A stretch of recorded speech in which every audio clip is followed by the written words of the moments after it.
This is not a test. This is your emergency broadcast system announcing the commencement of the annual Purge sanctioned by the U.S. government. Weapons of Class 4 and lower have been authorized for use during the Purge. All other weapons are restricted. Government officials of ranking 10 have been granted immunity from the Purge and shall not be harmed. Commencing at the siren, any and all crime, including murder, will be legal for 12 continuous hours. Police, fire, and emergency medical services will be unavailable until tomorrow morning at 7 a.m. when the Purge concludes. Blessed be our new founding fathers and America, a nation reborn. May God be with you all.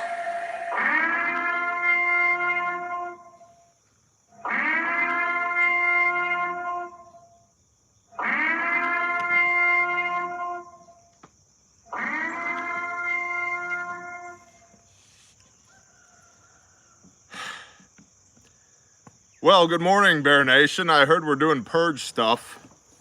Seems to be what all the prepper channels want to talk about these days. And I got a couple of Class 4 weapons here. I've got my traditional scythe, good for harvesting souls, and a Helkoverk double bit. Figured pretty good melee weapon. You can cut, you can slash, you can pull, you can hook, you can hit, you can bash. Thought it was going to be pretty good. And then to limit my biological exposure, as well as all the dust that's going to be in the air from this melee combat, I figured just a standard North American Rescue Triangle bandage would get the job done. Or we could talk about stuff that actually makes sense instead of getting everybody to piss their pants with fear.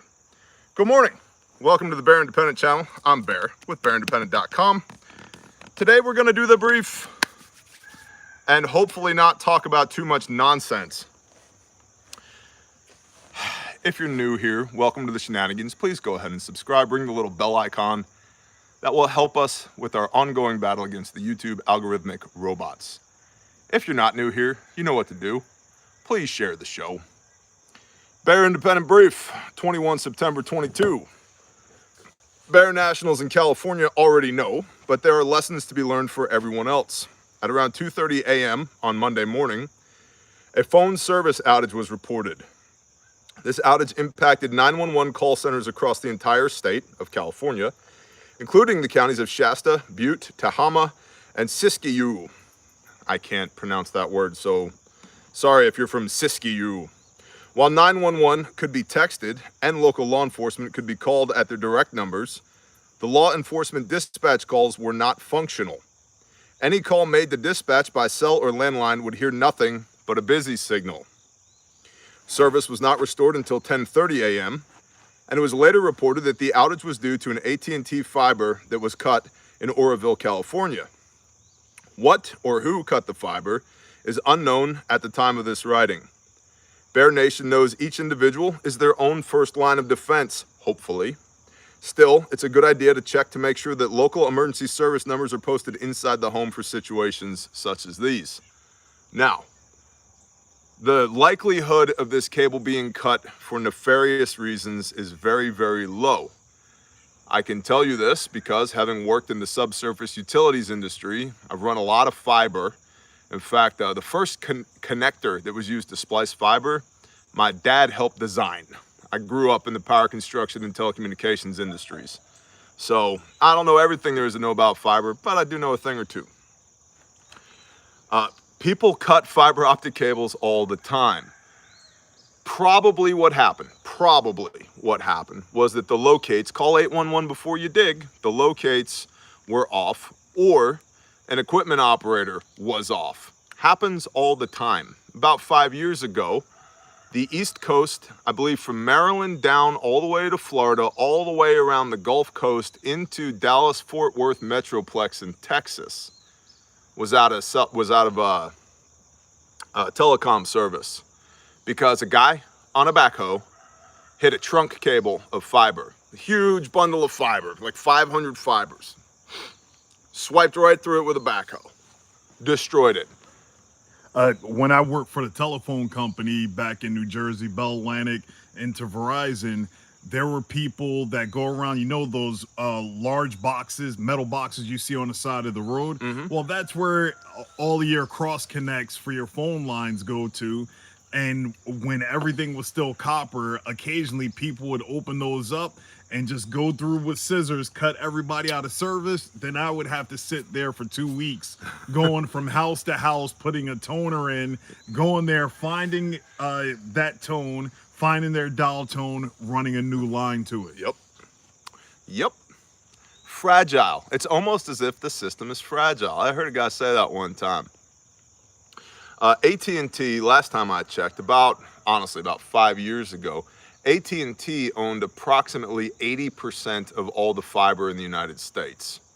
So it doesn't surprise me that a fiber was cut, and it doesn't surprise me that it was AT&T.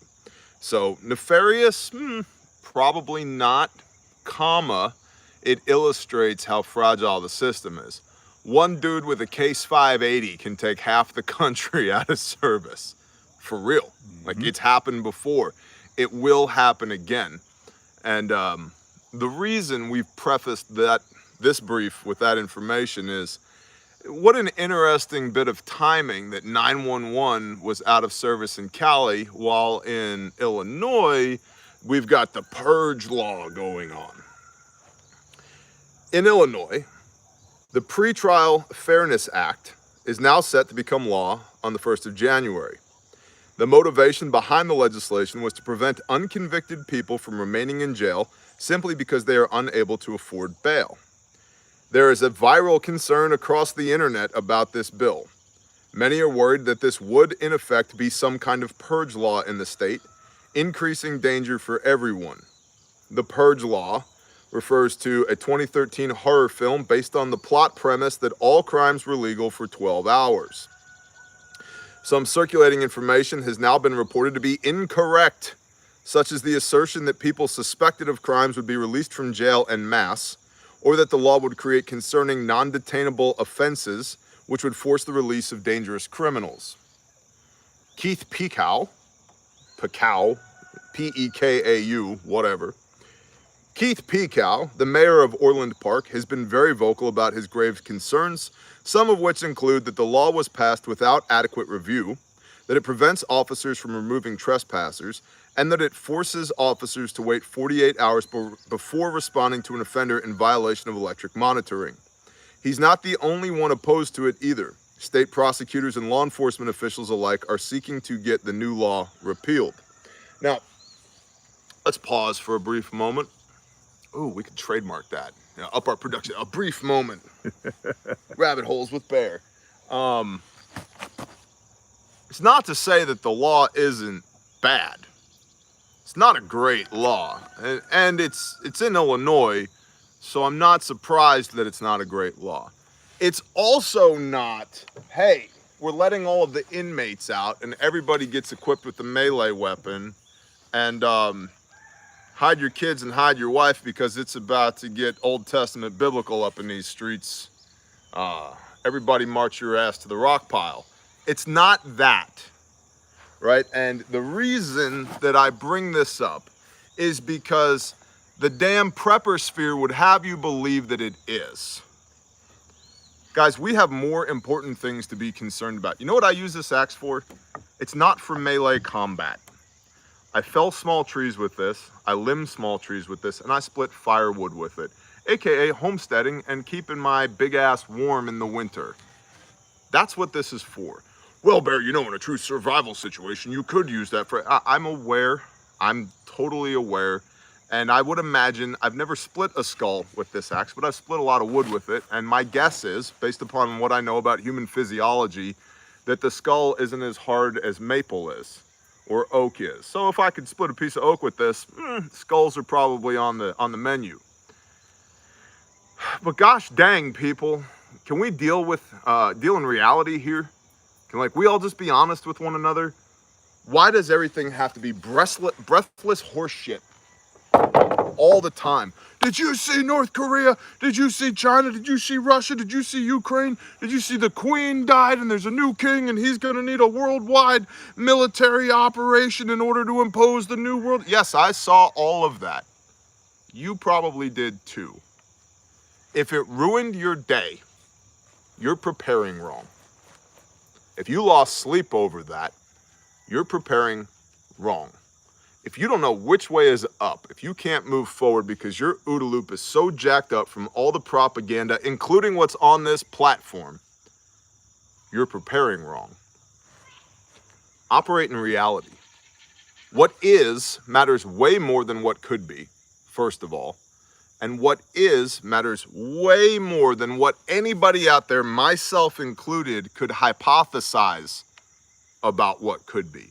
Because all things are possible. Few things are probable.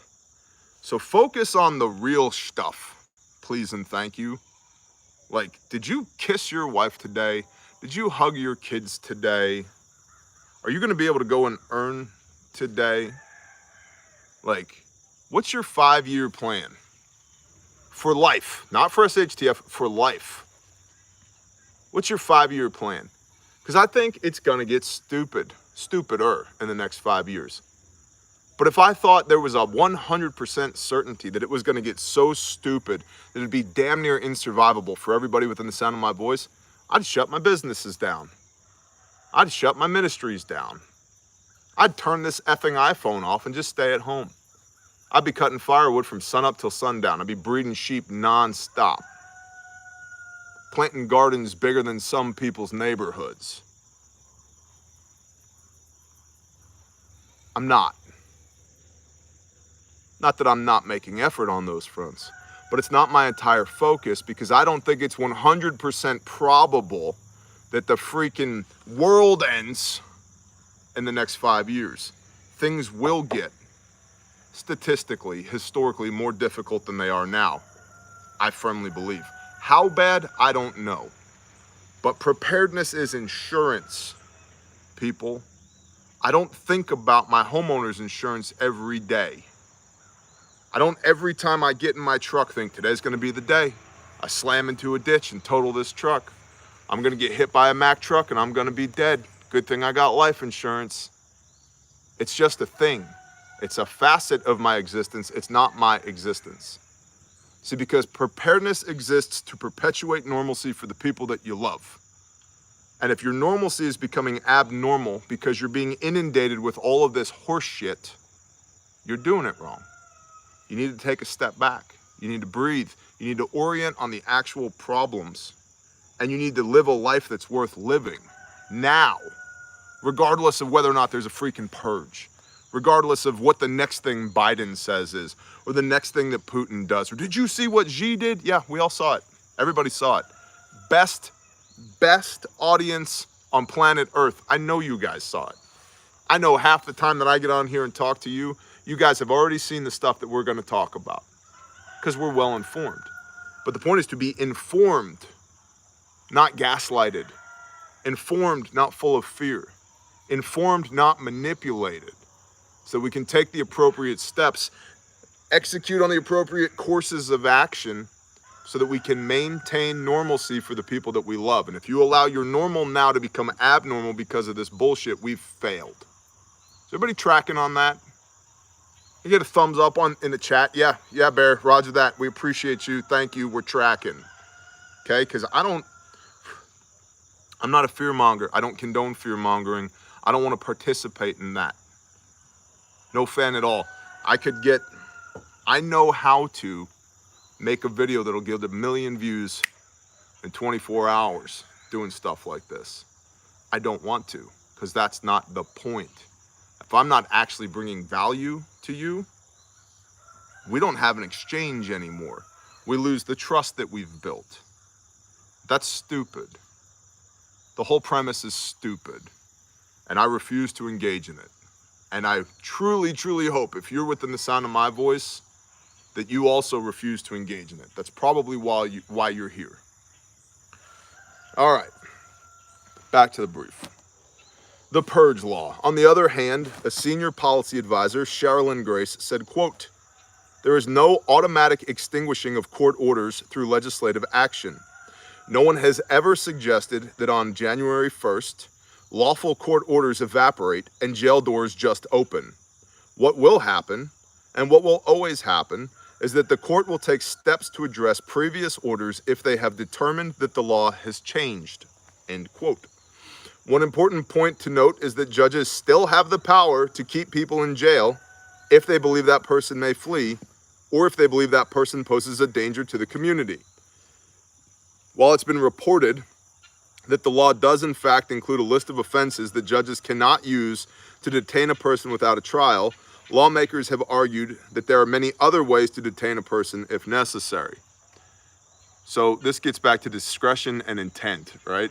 Law enforcement in the judicial system has 100 tools in their tool bag to keep somebody detained if they want to. That's not the issue. It's more about, so here, like I have a very hard line on violent crime. Very hard line on violent crime. You hurt somebody, this is just me speaking now. You hurt somebody, we ought to be able to hurt you back. You kill somebody, we ought to be able to kill you back. You hurt kids? Oh, to the rock pile, homie. To the rock pile. You can tell me all about it as we walk towards the rock pile and we smash your effing head in with a giant rock. Ooh, ow, ah. Yeah, it's biblical though. So kiss my ass if you don't like it. Now, on the other hand, nonviolent crimes where you haven't taken somebody's life or destroyed somebody's life through your actions and you did your time, you did your time. Be restored, fully be restored. I'm one of the few people you'll find that I firmly believe the Second Amendment shall not be infringed. Hey, if you did your time and you've been absolved, good for you. Shall not be infringed. Well, those are violent people. They either are or they aren't. What's up with this gray area? You're either a bad guy behind bars or you're not. Oh, well, you know, the system's broken. Cool, fix it. Fix it. Do something about it. The point of all this today is to illustrate, okay, 911 went down. Why did 911 go down? Because the telecommunications system in this country is incredibly fragile. You know, in Puerto Rico right now, there's over 1 million people without water because of a hurricane. 1 million people without water. Now, on the one hand, we can think, yeah, that's what we prepare for. And it is. Natural disasters are the most likely thing that you're going to have to use your preps for.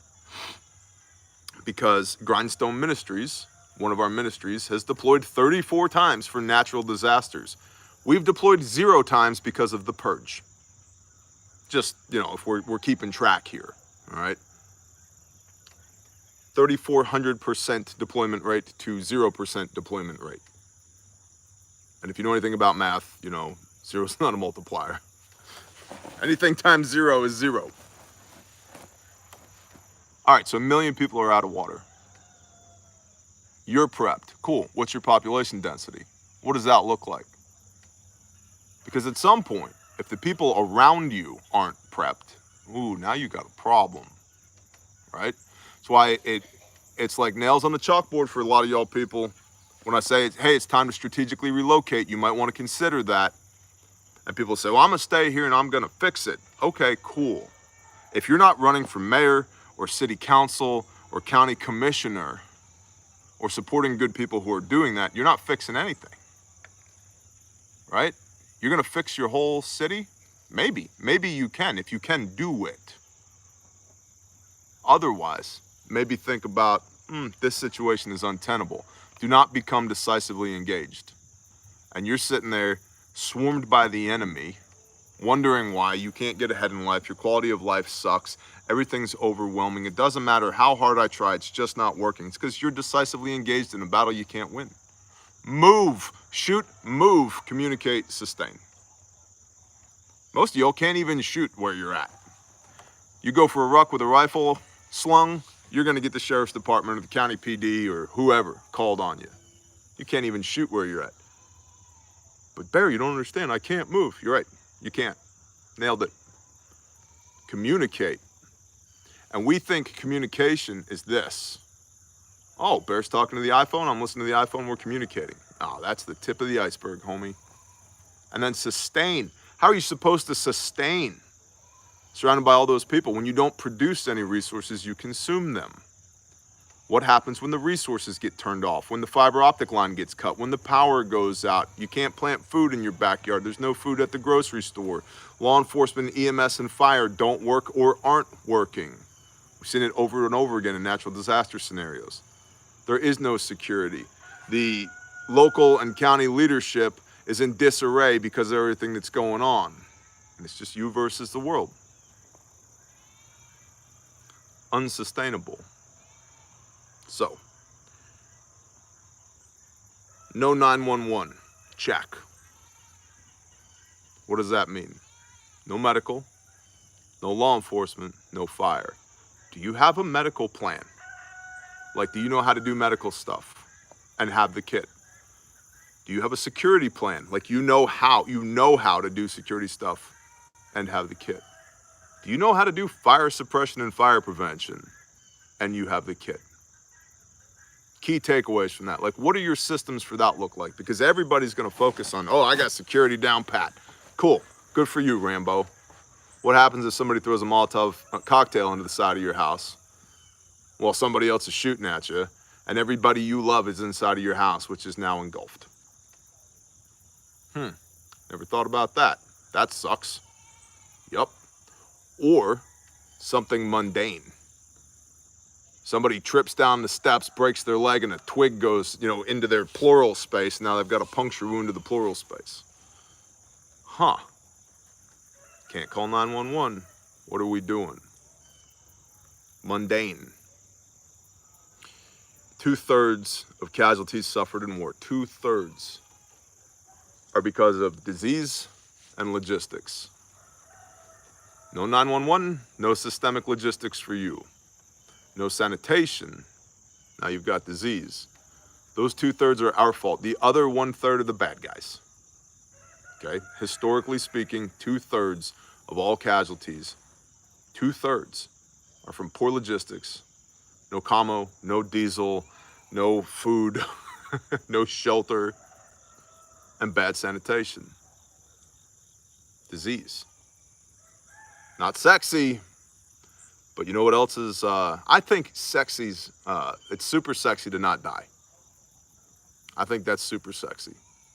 That's the brief for today. I appreciate y'all. The written brief and the links are on Patreon. If you'd like to support the show, you can check out Patreon. There's a link in every video and live stream. It's $5 a month.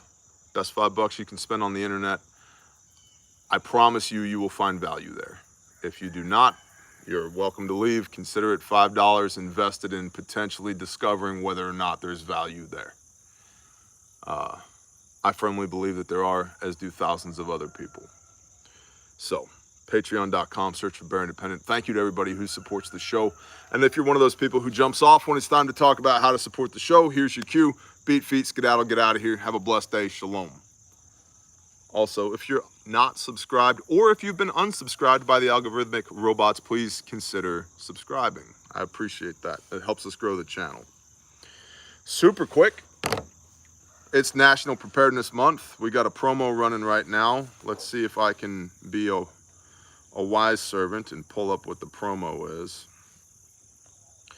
You spend 200 doll hairs or more, you get a free soft tea tourniquet. Committee on TCCC recommended windlass tourniquet. It's called soft tea because it's Special Operations Forces tourniquet made by TACMed. Very good tourniquet. You spend $400 or more, you get a free boo-boo kit from Refuge Medical. And our boo-boo kit is not like Grandpa's boo-boo kit in the tackle box. It is a significant boo-boo kit. If you spend $500 or more, you get a free pocket. I just happen to have one in my pocket. Didn't even plan that. Check that out. This guy right here. It's about yay big. Fits in a cargo pocket easily. It says Made in America on it. Dud, why does it say Made in America on it? Because it's made in America, the United States, the middle part of North America. Yes. Gotcha. We're like the cream and the Oreo of North America. Actually, if you look at the United States, Right. right in the middle of the country, Right. and just keep zooming in. That's where that pocket was made. Oh my gosh, Yeah. OPSEC, bro. Yeah, in the middle of the middle. Just zoom in, enhance, enhance, enhance. It's about yay big. Pop this sucker open like so. I have a decompression needle in here for tension pneumothorax. And then you got your gloves here. You got a fold flat pressure bandage, flat duct tape, chest seals, nasal pharyngeal airway, genuine combat gauze right here, quick lock combat gauze, as well as North American Rescue compressed gauze for wound packing. All right, so this will cover critical bleeds, punctures to the pleural space, tension pneumothorax, etc. And it's that big. Boom, slap it in your pocket, good to go. We have another kit called the Slick Kit, which was facetiously named by me the Slick Kit, which stands for Sexy Legs and Khaki Kit, because I needed something to carry around some med gear in my cool dad khaki shorts, khaki cargo shorts. I was like, man, I feel naked with just a tourniquet on me. I need something. And so we made the Slick Kit. It's designed to go in your khaki shorts pocket. It's like the pocket that I just showed you, but it's vacuum sealed. It's like super flat, super compact. It's got wound packing, chest seals, flat duct tape, gloves, etc. All of that. And so that's also at refugemedical.com. You guys know the drill. The ARC, everything's in stock, by the way. The ARC is in stock, advanced rip-away kit. We just got an email from a guy. This is why this is important. You know, I might even just read the email. He asked us to please read the email. Well, he said to please tell our people. And y'all are our people. So I'll read this. We're going to send this guy, Northern Ballistics, we're going to send him an ARC, even though the kit that he used was not from us. I don't care. He's a member of the Bear Nation. We're going to send him an ARC because he needed a first aid kit that he couldn't get to the one that he had because it was in the trunk. And the ARC will mount on the back of your headrest. That's what these straps on the back here are for, okay? Now, I tell you guys all the time, statistically, the most dangerous thing we as Americans do is drive. And this guy had a first aid kit. It was in the trunk. So hang with me here. Subject, hello, Bear and Bear Nation. That's y'all. I know you probably get many emails. This is what happened to us on Saturday, the 20th of August, 2022. Good evening. It was a good evening. I'm a longtime subscriber. I wanted to relay a story from a tragic story that happened to me on Saturday and my wife. As we were driving home from picking up a guinea pig cage for my daughter, standard dad stuff. Hey babe, let's go get a guinea pig cage. Okay, no problem. We were secondary in a traffic collision. A car pulled out in front of a truck heading the opposite way. On the opposite side of the road, we were stopped. The truck swerved to miss the car that had pulled out, and he swerved left, hitting the car in front, launching the car into the A-pillar windshield of my vehicle. So truck swerved to miss another car, hit the car in front of this guy's car, launched that car up and into, if you're in the passenger seat, driver, passenger, this pillar right here, A-pillar in between the windshield and the passenger side window. You got one of those in your vehicle? Me too. We all do. Okay, sitting there, innocuous, trucks maneuvering on the other side of the road, no big deal. My wife was driving at the time. The truck hit with such force that I was instantly knocked out for a good 2 seconds. I woke up and found my wife's head smashed on the left side. I have a North American Rescue Products combat med kit in my trunk. NAR's a great company. That's why we use their components. In my trunk, the power was cut to the front of my vehicle because of the wreck. I could not access the trunk. It just has a release button. So because the battery wasn't working from the wreck, he couldn't pop the trunk where the first aid kit was at. And most vehicles now don't even have the keyhole. Exactly. The key fob would not work. When I woke up, I jumped immediately out of the vehicle, ran around to the driver's side, and began to administer CPR on my wife as she was locked in her side of the vehicle due to the accident. I was able to clear her mouth and throat. She was coughing up blood. I did get her breathing again. The side of her head and her face was tore up from the roof of the truck hitting the roof, from the roof or the truck hitting the roof or hitting her. I stood there and held her head together while she lay there bleeding profusely from every spot on her face, out of her ears, out of her mouth. She became conscious and she was fighting me, and I had to wrap a towel around her neck to support her head. My wife was injured severely, and I wasn't able to protect her. She is stable. She did have to have trauma surgery today and plastic surgery to fix her injuries. She is alive because I did not panic. I wanted to relay this message to everyone, and because I have a huge combat medikit and a litter, and I was not able to access that kit. I need a door or a door in the door kit because none of that $2,000 worth of equipment was able to help me. That's why you need one of these on the back of your headrest. You can get it right there. Reach around, rip it off, good to go. None of that $2,000 worth of equipment was able to help me. I want to relate to everybody out there. You think you're prepped. You're prepped. You think that you're ready for the worst day of your life. You think being prepared is having a firearm. I have all of that. I have the gear. I have some training. I thought I was able to access my gear at any time period. I was wrong. I will be getting some combat IFAC kits and more. I have several of these kits. I'll be getting some trauma buckets. I have multiple gear in my vehicle. Shit hit the fan for me and my family on Saturday. This story is not fake. You can look it up. In Michigan. Are you ready and prepared to handle the worst day of your life, whether it be long-term shit hit the fan or a tragic accident? I hope you can share this with your subscribers and patriots out there. Get the gear, keep the gear on you, learn how to use the gear. Get some training, because even though I didn't have the gear, I have my knowledge. I kept my wife alive because I did not panic. Are you ready to hold your wife's head together as she bleeds all over you? If you would like to share this story, that would help others. He also set up a GoFundMe.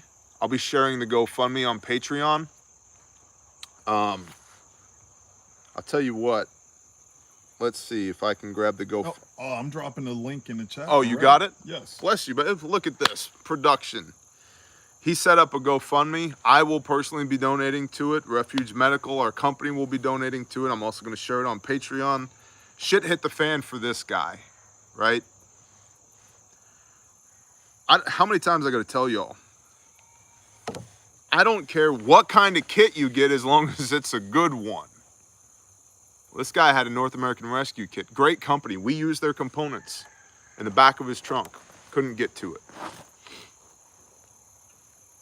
Do I want you to buy Refuge Medical? Yes. Yes, I do. That helps me pay the people that I love who work with us. But more importantly, I want you to have the kit and have the training. So if you need a damn kit, refugemedical.com. Bear Nation gets you free shipping on everything in the store. The first scenario we run in Responder 2 from Refuge Medical is from Refuge Training rather, is a car wreck, motor vehicle accident, MVA. Why?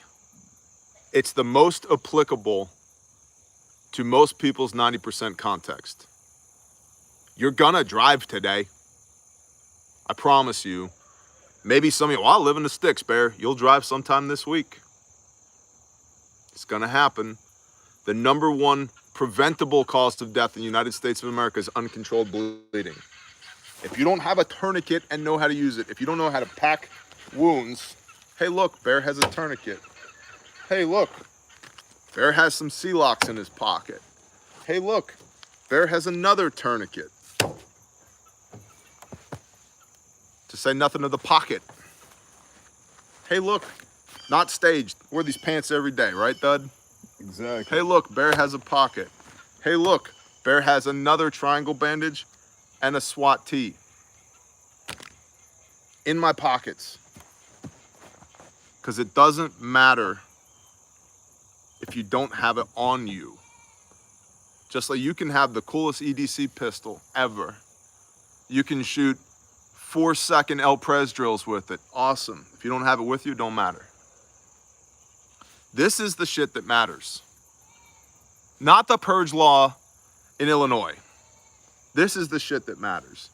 Do you have the capability to keep people that you love alive in times of chaos? We teach that at Refuge Training. There are a few dates left for the remainder of this year up at Refuge Training. I recommend you go. Dallas and Waco.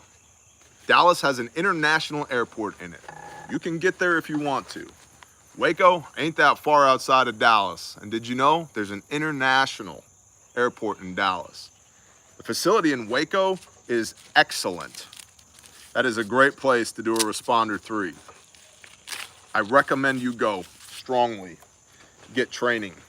Because the training that we provide is not the training anybody else provides. I get on here every day and I tell you guys, man, I don't know how many current and former soldiers, sailors, airmen, Marines, soft guys have come to our class and been like, gosh dang, dude, this is better than Combat Lifesaver. This is better than the TCCC courses that I had to take. These guys right here, Watts Construction, just trained them, did a private class for them. And their guys thought it was going to be another OSHA required safety class they're going to have to sit through. And so, you know, inside of your hard hat here, you'll see there's a little date with an arrow, you know, and if your hard hat is outside of this date, then you're going to have to replace it with another hard hat, because if you get bumped on the noggin, you know, and the hard hat cracks, then you could have it. No, it's not that at all. It's not that at all. Here's reps and sets as to how you save lives. RefugeTraining.com. Lastly, but not leastly, Grindstone Ministries.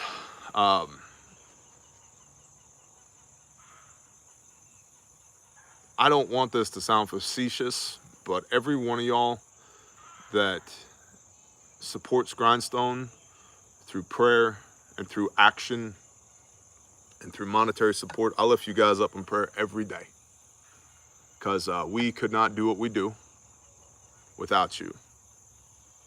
Caleb House, we would not be in a position to build our restoration facility for juvenile human trafficking survivors without you.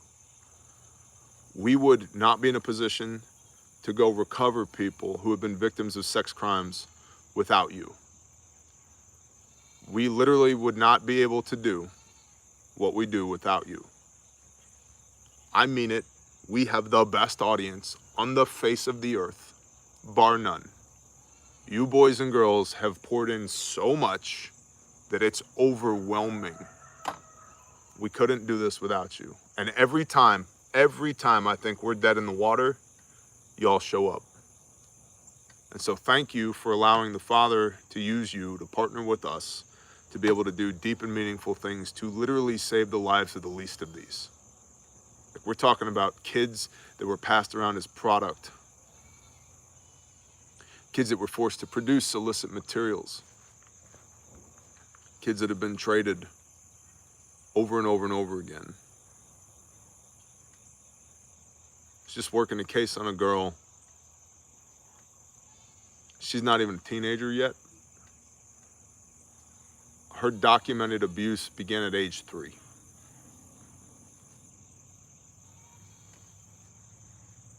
Praise the Most High that these are the kinds of problems that we get to fix because of y'all. So, I literally pray that the Father blesses you for participating in His will, that we get to do this, that this is a huge part of what we do, that my crazy, ridiculous life includes that we get to go do that. And I'm telling you, I don't know when, but there will come a day that you don't see Bear anymore. That you don't see him near as much as you used to. Hey, what happened to that Bear guy from the internet? He's over here doing all this stuff that he can't and won't talk about. This will take more and more and more of my time. And I have no issues with it. I'm okay with it. Frankly, I love it. We were made for times such as these. Sometimes your life's work is just getting one person,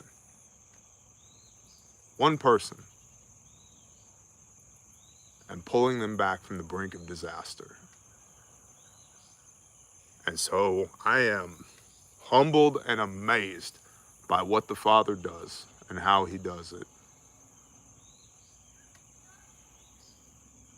That there are dozens of people in a very short period of time that the Father has equipped and empowered us through y'all to be able to provide for, protect, and bless. And it is a very strange thing for me, having the backstory that I have, to be a willing participant, a conduit of the Most High, empowered by y'all. I don't even have words for it. It makes no sense. So I'll leave you with this. If the creator of the universe can use a broken asshole like me to do mighty, meaningful things in his name, what are you waiting for? Who are you going to get today? What are you going to do today? How are you going to pour into somebody else today? Whose life are you going to positively touch today? Forget this purge nonsense. Be the light, Bear Nation. Be the light. Bless y'all. Shalom.